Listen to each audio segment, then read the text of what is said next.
The crumpled figure in the alley.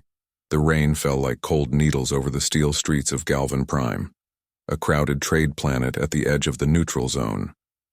Flashing lights from neon signs reflected in puddles, mixing alien languages with human letters. Most people kept their heads down and moved fast through the alleyways. No one wanted trouble here. Jace Wren wasn't looking for trouble either. He just wanted to get back to his ship after selling some old power cells. He was a human trader, young, with a worn-out jacket and a small cargo freighter called the Keelan Spark. Nothing special. But he had a habit. Whenever he passed someone, in need he looked. He saw. Tonight, in a narrow alley between two rusted buildings, he saw her. A figure, small and shaking, lay near the garbage bins, covered in rags, her face hidden by a dirty hood. Her hands were thin, almost skeletal, clutching an empty food pack. Jace slowed down. "Not your business," a voice in his head said. But he stopped anyway. He reached into his satchel and pulled out the warm food bar he was saving for the ride home. It wasn't much. Just heat-pressed protein and grain. But it was something. He walked toward her slowly. "Hey," he said, kneeling down. "You hungry?" The figure didn't speak, but her head moved slightly. Jace could see part of her face, now, dirty, bruised, but not human. Soft violet skin, thin silver lines on her cheeks. Alien. She didn't speak, but her shaking hand reached out. Jace placed the food bar in her palm. She held it tightly like it was gold. Then slowly she unwrapped it and took a bite. After 2 bites, her eyes opened fully. They were glowing. Faint blue light like the stars. Jace felt a strange chill. Not fear. Something else. A feeling like he was being watched. The alien girl looked at him. Her voice was dry and cracked when she spoke. "They saw you give me food," she whispered. "Who?" Jace asked, confused. "The ones hunting me," she said. "They don't forgive kindness." Before he could ask more, a loud sound echoed overhead, the hum of scout drones flying low. Jace turned and saw them scanning the alley, red lights sweeping the ground. "You need to go," she said, standing with great effort. "They're close." "Who's close?" Jace asked again. But she didn't answer. Instead, she stumbled forward, nearly falling. Jace caught her. "Look," he said. "You're not going to make it out here. Come with me, my ship's not far." She stared, at him unsure. "Why help me again?" "I don't know," Jace said. "Maybe because no one else will." They moved quickly through the alley, sticking to the shadows. The drones passed above, but didn't spot them. "What's your name?" Jace asked as they walked. "Ariven," she whispered. "Daughter of..." "Never mind. Just Ari is fine." He noticed the way she walked, like she had been hurt long ago but refused to fall. And her presence? Something about her didn't feel small. Even weak and dirty, she had a kind of strength. When they reached the back entrance of the Keelan Spark, Jace helped her climb aboard. He shut the doors and locked them. The noise from the city faded behind them. Ari sat in a corner near the engine room. Jace gave her a blanket. She wrapped herself and fell asleep almost instantly. He stood for a moment, watching her. This wasn't part of his plan. He didn't even know who she was. But something told him. This wasn't just a random act of kindness. This was the start of something bigger.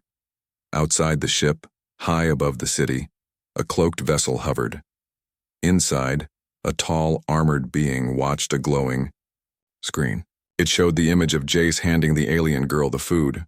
"We found her," the voice said. "And the human who touched destiny." The vessel vanished into the clouds. "Run with the outcast." The hum of the Keelan Spark echoed softly through the ship as Jace sat in the pilot's chair, watching the stars beyond the viewport. He couldn't sleep. Not with that strange girl sleeping in the engine room. Not after what she said. They don't forgive kindness. He glanced at the monitor. Again. Nothing unusual on the scanners. Just normal traffic outside Galvan Prime. Yet something in his gut told him he was already being watched. In the back of the ship, Ariven stirred. She woke coughing, still wrapped in the old blanket. Jace walked in with a steaming cup of nutrient broth. "Drink this," he said. She took it without a word. As she drank, Jace sat across from her. "You said someone was hunting you," he said. Ari looked down. "Not someone, the Crown." Jace frowned. "The Crown? The Galactic Empire's royal guard?" She nodded slowly. "They killed my people. They erased our name from every record. Now they think I'm dead too. But when you fed me, something changed. They felt it." "Felt it?" Jace asked. "What do you mean?" Ari didn't answer right away. Instead, she looked around the ship. Her eyes settled on the open control panel behind Jace. Sparks flickered from a broken relay circuit. Without asking, she got up, walked over, and placed her hand on the panel. "Whoa, what are you?" Jace started but stopped. The ship's lights flickered, then steadied. The relay hissed once, then began glowing softly. "Fixed. What did you just do?" he asked. "My kind was connected to the old machines," she said quietly. "They recognize me." Jace stared at her. "Who? What are you?" She turned to face him fully. This time her hood was down. Her face was still marked with dirt, but he could see her clearly now. Delicate features, glowing eyes, silver patterns on her skin that pulsed with soft light. "I'm the last daughter of Venari," she said. "We were once the keepers of peace, the engineers of ancient knowledge. The Crown feared our power, so they destroyed us." Jace didn't know what to say. He had heard stories about the Venari, but only in old pirate tales and secret circles. Most people thought they were myths, long gone, erased. "Why tell me?" he asked. "Because you fed me when no one else would," she said. "You made a choice, and now the galaxy has made one too." Before Jace could respond, the alarm system beeped. "Incoming signal. Unidentified ship approaching fast." "They found us," Ari whispered. Jace ran to the cockpit. On the radar, a black blip was closing in, fast and silent. "That's a bounty vessel," he muttered. "Fast, cloaked, definitely Crown-grade tech." Ari stood behind him, calm but focused. "They want me, but they'll take you too." "Great," Jace said. "Just what I needed. Wanted criminals in my ship." He flipped switches and powered up the engines. The Keelan's spark roared to life. "Strap in," he said. "We're getting out of here." The enemy ship fired a tracer bolt missing by meters. Jace pushed the throttle and blasted off into low orbit. The bounty ship followed closely, its weapons locking on. "I can jam their lock for a few seconds," Ari said. "How?" Jace asked, gripping the controls. She placed both hands on the console. The screen glitched, then cleared. A wave of static flowed through the ship's system, pushing out the lock signal.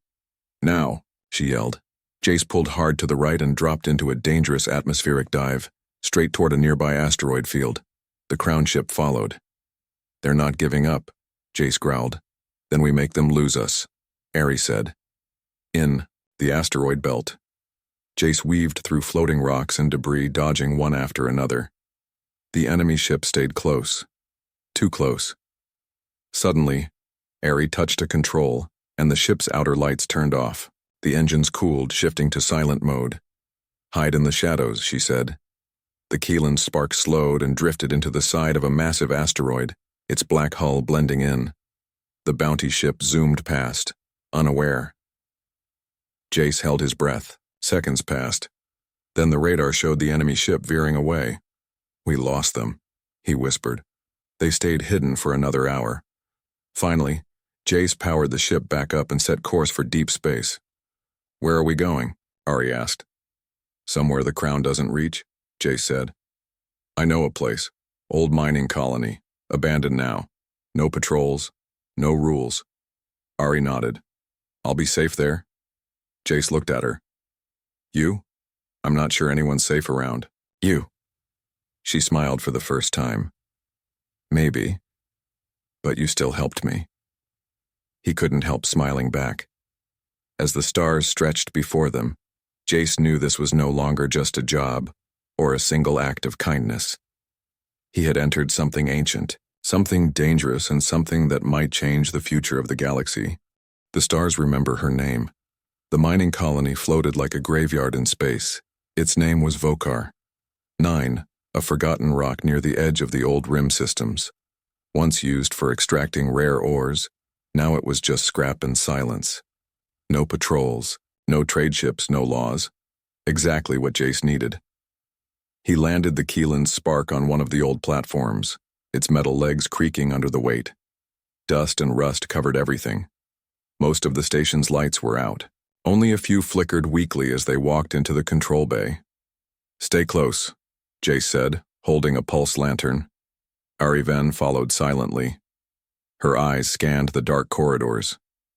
Broken tools, shattered screens, bones. This place had been dead for a long time, but she wasn't afraid. She was listening. "There's something here," she whispered. "Yeah, ghosts," Jace muttered. "No," she said. "Memory." They reached the central chamber. Jace dropped his pack and powered up a small generator. Lights buzzed to life slowly. Panels blinked on. Ari walked to the center of the room. A broken ring of metal surrounded a black pedestal. She stepped inside the ring and touched the center. Nothing happened, until she spoke 3 words in a strange language. "Venari Sukal Mehra." The room answered. The signal awakened something. Lights sparked across the walls. Old machines hummed. "Awake." A low vibration passed through the floor. Holograms began to flicker. Images of stars, worlds, battles, names. Jace backed away, stunned. "What? What did you do?" Ari turned to him, her eyes glowing brighter than ever. This place was a Venari outpost, hidden, waiting. "It still remembers." A voice echoed through the chamber. Not a human voice. Cold, deep, and mechanical. Royal blood detected. Identity confirmed. Ari Ven, heir of the last code. A panel on the wall opened. Inside was a small metal cube, ancient, smooth and pulsing with inner light. "What is that?" Jace asked. Ari stepped forward almost in a trance. "A beacon. A call to those still listening." "Wait. Who's listening?" Jace asked, alarm rising. Ari lifted the cube. It lit up fully in her hands. Then the hologram shifted, showing the map of the galaxy. Blinking red dots appeared, not just one, dozens, hundreds. "Those are Venari ships," she said. "Forgotten, sleeping, waiting to be called." "And you just did," Jace said slowly. Ari nodded. "They will wake, and the galaxy will remember the name Venari." Suddenly, the room's energy flickered. The machines shut down. Ari's face turned cold. "They're blocking the signal." "Who?" Jace asked, already knowing the answer. "The Crown," she said. "They've tracked the pulse." Outside, a sharp screech echoed through the airlocks. Jace ran to the ship's control screen. 5 ships were approaching fast. No IDs, no call signs. "Stealth squad," he said. "They're here to finish what they started." Ari clenched, the cube tightly. "Then we don't let them." "We?" Jace asked, surprised. "You helped me," she said. "You're part of this now." Alarms blared as enemy ships began docking with the colony. Jace handed Ari a shock blade. "Can you use one of these?" She smiled. "We had blades before your kind had fire." Cold light shimmered across deep space. On the distant moon of Kelmore 5, a fleet of ancient ships, silent for centuries, flickered to life. Vines had grown over their hulls. Dust buried their weapons. But now, one by one, they began to move. No. Pilots inside. No orders spoken. Just one signal, pulsing across the stars. She lives. Ari Ven's beacon had awakened the old Venari systems. In every forgotten corner of the galaxy, machines long thought broken were beginning to breathe. On the ocean world of Selthari, a sleeping AI in the deep ocean stirred. Glowing pillars rose from the sea floor, releasing drones into the sky. Song of Memory echoed across the waves. Whales responded. And somewhere, someone listened. In the Crown's central command, high above the capital planet Aldros Prime, alarms screamed. "We have movement across 9 systems," an officer reported. "Non-Crown activity. Confirmed Venari design." Emperor Thalas stood silently in his throne chamber. His golden armor reflected the flashing red lights of the room. "I killed them," he said slowly. "I ended their line." "Apparently not," said a tall figure beside him. "Commander Vorak, head of the Galactic Intelligence Force. The girl, she escaped our net. She was hidden, raised in the gutters." "Then she will die in the gutters," Thalas said, "like the rest of her kind." But he didn't believe it. Not anymore. Far away, on the Keelan's Spark, Jace watched as his ship coasted near a quiet nebula. Ari sat beside him, holding the cube, the beacon, close to her chest.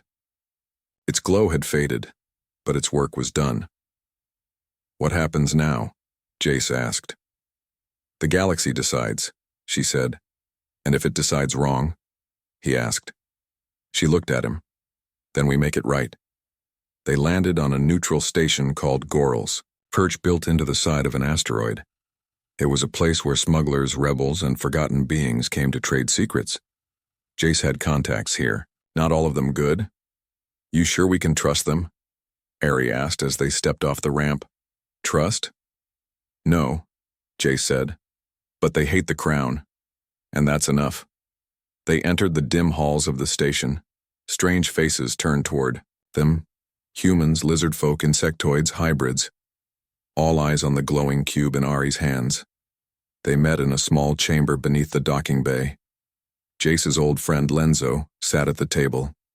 "You've got nerves bringing her here," Lenzo said, nodding at Ari. "She's not a threat," Jace replied. "No," Lenzo said. "She's worse. She's a change." Ari stepped forward. "The Venari once protected the weak. We taught peace. We built wonders. But the Crown feared knowledge. So they killed us." "So what now?" Lenzo asked. "You gonna raise an army?" "No," she said. "I'm going to raise a choice."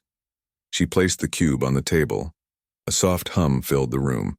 The walls began to shimmer. Images of old Venari cities floated in the air. Towers made of light, machines flying with no fuel. Beings of every race learning together. Harmony. Hope. "This is what we lost," she said. "This is what we can rebuild." Jace looked around. Even the hardened criminals were silent. "You'll have enemies," Lenzo said at last. "The Crown will burn every system before it lets you speak." "Then let them come," Ari replied. Deep in the Crown's War Council, the Emperor was already planning. He stood before a massive screen showing star maps and red threat zones. "Send the silent squads," he ordered. "No mercy. Burn every system that dares answer her call." "Even neutral planets?" Vorak asked. "Especially them," Thalas said. "Make them afraid to whisper her name." Within days, the galaxy changed. On mining moons and trade posts, bounty hunters began dragging anyone who spoke of the Venari into cells. Stations that once welcomed refugees were locked down. Entire libraries were deleted overnight, but the stories still spread. Whispers in hidden markets, songs sung by travelers, codes etched into satellite signals. She lives, and the machines kept waking. In the deep caves of Vyarn, a guardian mech the size of a mountain opened its glowing eyes. It hadn't moved in 600 years, until now. On a shattered world near the Black Edge, a dying priest knelt before a crumbled statue. The statue lit up with golden light. The priest smiled with tears. "She returns." Ari and Jace kept moving, station to station, system to system. They helped small groups escape the Crown's control. They rebuilt old tech. They taught what the Venari once knew. But the Crown was catching up.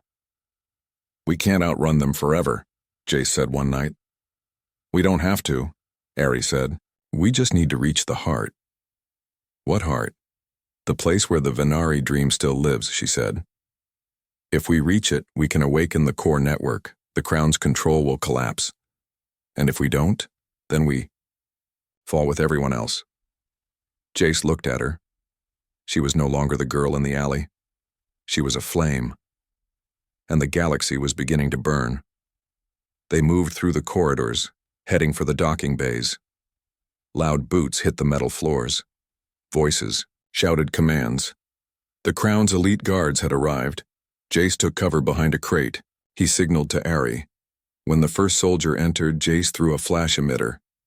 Light exploded and they charged. Ari moved like wind.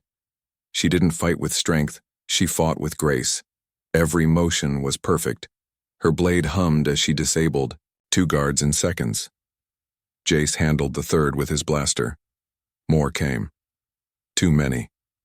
Ari placed the cube on the floor and shouted something in her ancient language. A pulse burst from the cube, knocking the soldiers off their feet, but it also damaged the floor. Metal plates cracked and groaned. "Time to leave," Jace said. They ran back to the Keelan's spark, firing behind them. Inside the ship, Jace powered up the engines. The enemy fired at the colony, trying to destroy the beacon, but the cube had already finished its job. Far in deep space, ancient machines stirred. On moons, old ships blinked awake. Under oceans, hidden Venari AI systems started rising. Every corner of the galaxy heard the call. As the Keelans spark shot away from Vokar 9, Jace turned to Ari. "What now?" he asked. "We wait," she said. "For what?"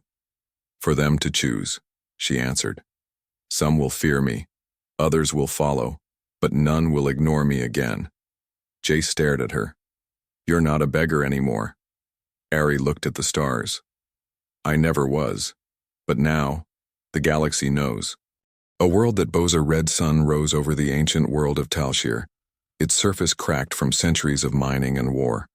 Once a lush haven, now it was a dying rock. One ruled by fear, silence, and the heavy boot of the crown.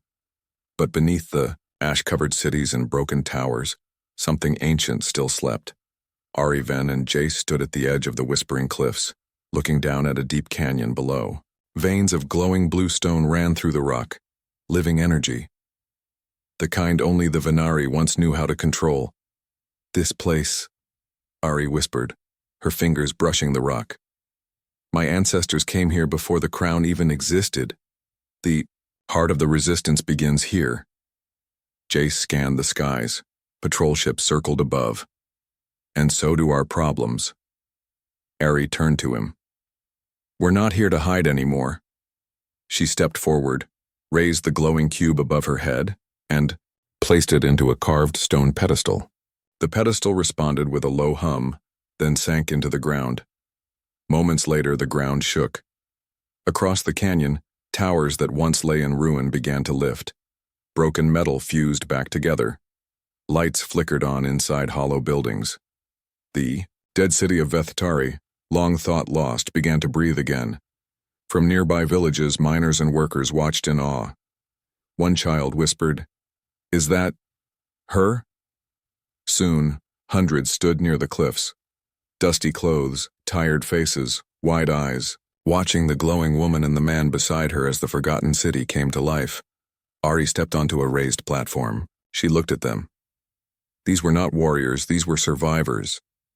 And she was their only hope. "You've been told to forget who you are," she said, voice steady. "You've been told that obedience is survival. But you were born of stars. Your ancestors knew flight, song, peace before the crown." No one spoke, so she raised her hand. The cube pulsed, and suddenly every old Venari relic still hidden in their homes, necklaces, tools, stones, began to glow. Gasps spread across the crowd. "The memory isn't dead," she said. "It sleeps in you." The people fell to their knees, not out of fear, but out of recognition. She had returned. High above, the Crown's orbiting command ship picked up the energy surge. "Location confirmed," said an officer. "Venari signal active. Large civilian gathering." Commander Vorek gritted his teeth. "Send the purge unit. Burn it all. No speeches. No survivors." Back on Talshir, Jace moved through the old city with a team of volunteers, miners, farmers, a few retired smugglers. They worked fast, setting up power relays, restoring communication nodes. Ari moved like lightning, activating dormant systems with her voice and her touch. "What is this place really?" Jace asked, as he watched a fountain of light shoot into the sky. "A listening tower," she said. "One of 7. If we light them all, the Venari core will awaken. And the crown? They'll try to stop us before we reach the second." Moments later, alarms blared through the city. Jace ran to the ridge and saw it. Crown purge ships, black and silent, dropping from the clouds like vultures. "They're here," he said. Ari's voice was calm. "Then let them see what they fear." The purge unit landed hard. Soldiers in black armor marched out in perfect formation. At their center stood a general, taller than the rest, face hidden behind a silver mask. "This is an illegal gathering," he shouted. "All must surrender or be destroyed." The people stood silent. Ari walked forward alone. "I am Ari Ven of the Line Forgotten," she said. "This city lives, and so do we." "You are a criminal," the general said. "Your blood is outlawed. Your words are treason." "And your silence is death," she answered. The general raised his hand. Blasters charged. Before the order could be given, a shockwave tore through the canyon. The ancient stones behind Ari split open, and from within the sentinel rose, a massive machine shaped like a knight, glowing with blue veins of light. 20 feet tall, Venari designed, completely silent until now, it stepped between Ari and the soldiers. What is that?" the general stammered. Ari placed her hand on the machine's leg. It bowed its head slightly in return. "You call me outlaw," she said. "But the world itself knows my name." The general gave the command. "Fire!" Blasts flew through the air until they hit the sentinel's energy field and dissolved. It stepped forward once. The crown soldiers broke formation. Panic spread fast. The sentinel raised one glowing arm and released a wave of force that sent the entire front line flying. The general shouted for retreat, but it was too late. The people of Tal Shir, long silenced, rose with tools, old weapons, and fierce hearts. They had been slaves. Now they were fighters. Jace watched as the army that once ruled with fear ran from a city that refused to kneel. Later that night, the fires of victory lit up the sky. Ari stood at the heart of Vethatari, looking at the glowing city she helped wake. "You didn't just save this place," Jace said, standing beside her. "You gave them something to believe in." "They gave it to themselves," she said. "I just reminded them." He looked at her, serious now. "They're calling you the Starlit Heir." "They'll call me many things," she said softly. "But what matters is what we build next." She turned to Jace. "We go to the second tower," she said, "and then the third. We light the path. And the crown." Ari looked up at the stars. "They can burn everything they touch," she said. "But they'll never touch the light that's waking now." The crown's fall begins. Space around Tal Shir shimmered with quiet celebration. For the first time in years, the planet had no fear of patrols, no beatings in the streets, no curfews. The people were singing again, voices rising over the cliffs of Vethatari. But far above, in the shadows of a dying moon, the crown was preparing its response. Emperor Thalas stood in the darkened war chamber aboard his dreadnought Black Sky. The image of Ari Ven hovered before him, a grainy recording of her commanding the sentinel on Tal Shir. "She has followers," said Commander Vorek. "The cities are rising, not just Tal Shir. There are now signs of unrest on 6 outer systems. We will make an example," Thalas said coldly. "I want her taken alive, and I want her people to suffer. The purge squads failed, then send the dragons." The dragons were not machines. They were humans, taken as children, trained with one purpose, to crush rebellions. Black armor, red visors, no mercy. When the dragons land, no sound remains but silence.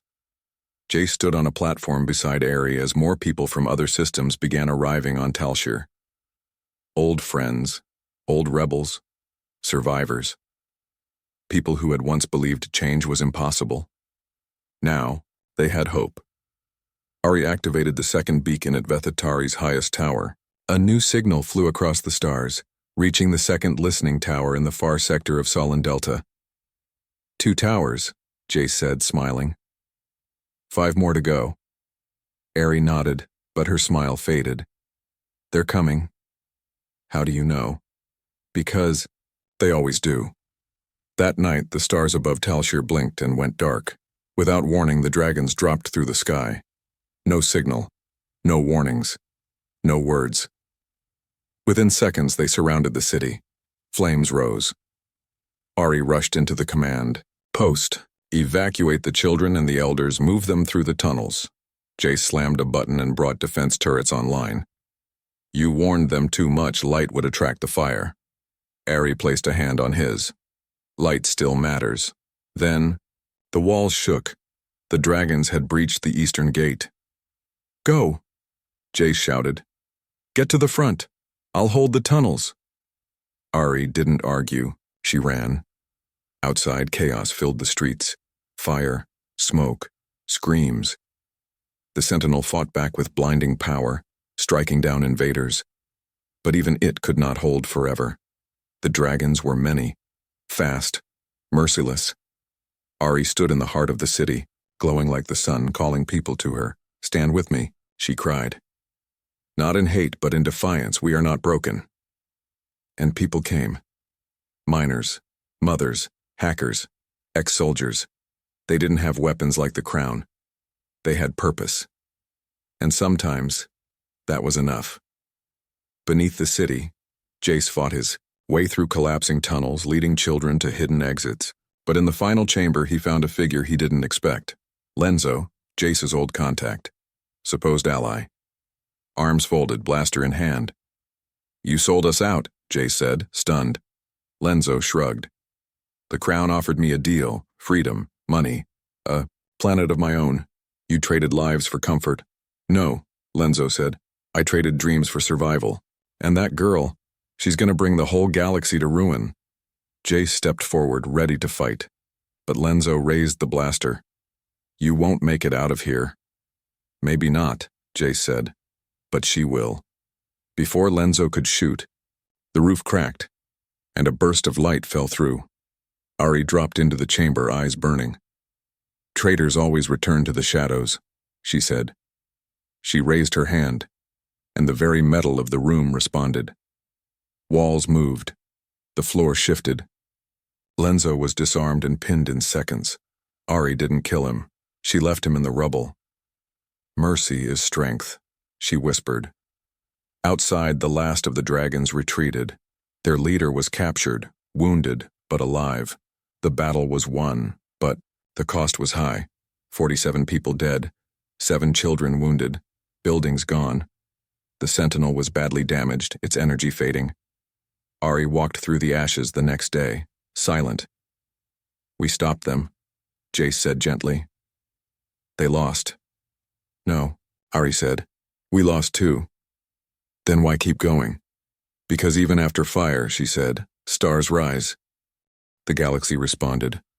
News of the battle spread faster than the crown could stop it. The image of civilians holding ground against elite dragon squads. It inspired systems across the stars. On the trade planet Kyrith, crown banners were burned. On the gas colonies of Theros 9, workers refused to mine until the crown withdrew. And on the moon Vernalis, a former general named Soren Val released a message. I served the crown for 30 years. I followed orders. I saw truth die in silence, but now I see light in her. He stepped forward from the shadows and said, Ariven, if you'll have me, I will fight for the memory. Ari saw the message and looked at Jace. That man commanded entire fleets, she said. And now he's on your side, Jace replied. Not my side, she said. On the side of what's right. Later, in a quiet room, Ari sat alone and replayed a message from her mother. One she had kept hidden, buried deep in her memory cube. It was short. If you ever see the stars forget us, become the fire that reminds them. Ari closed her eyes. I remember. She looked up and changed the galaxy. The stars above Aldros Prime were cold and silent, but that silence was about to break. Ari Ven stood at the edge of the golden void, a space gate so ancient even the Crown feared to use it. Around her, a fleet of rebel ships shimmered in stealth mode, floating in darkness. Jace stood at her side, now more than just a traitor, a brother in cause, a soldier of memory.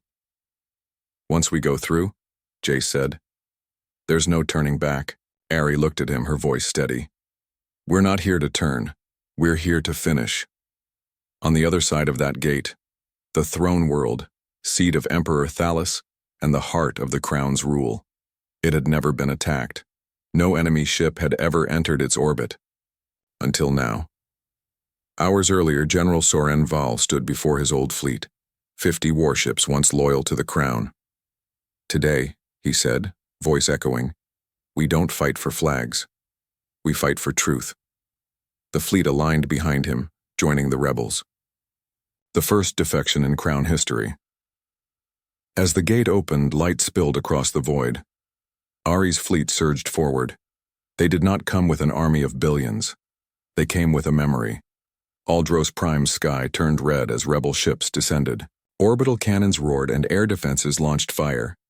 But Jace piloted the Keelan Spark like a storm, weaving through plasma blasts, diving straight toward the palace zone. "We're not making it back out this way," he said.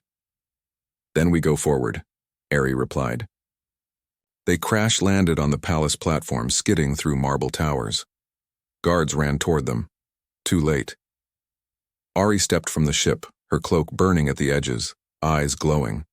The throne doors opened, and Emperor Thalas stood waiting. He wore full ceremonial armor, forged from stars, pulsing with stolen Venari energy. His crown was fused to his skull.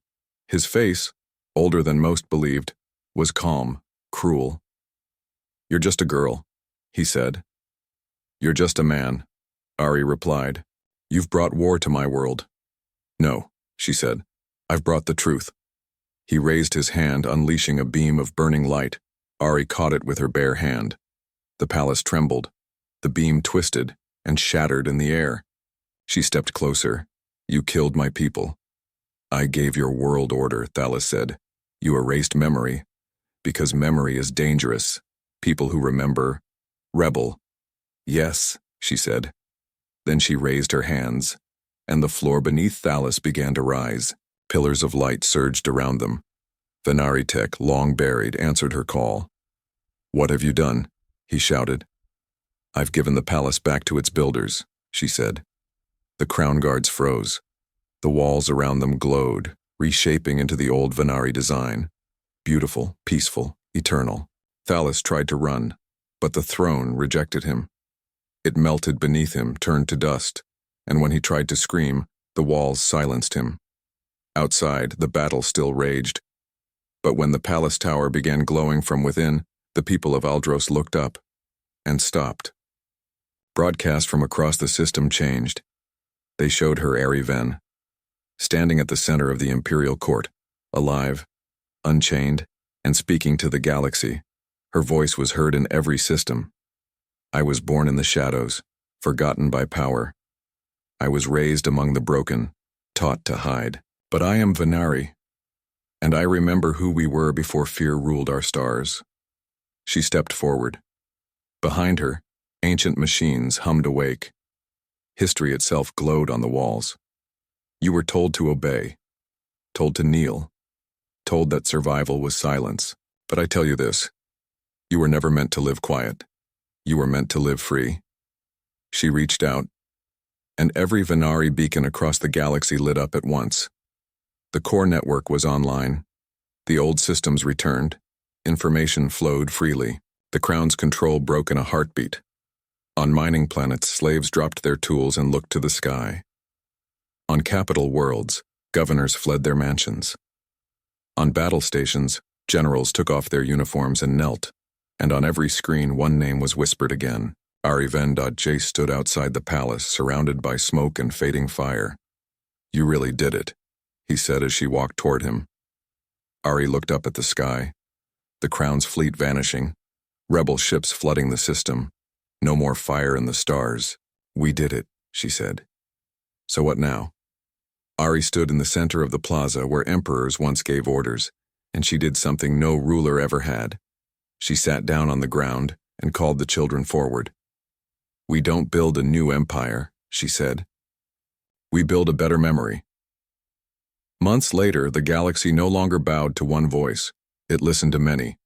A new council, formed by survivors, scientists, dreamers, and voices from forgotten worlds, shaped a future of open skies. Ari refused the title of queen or ruler.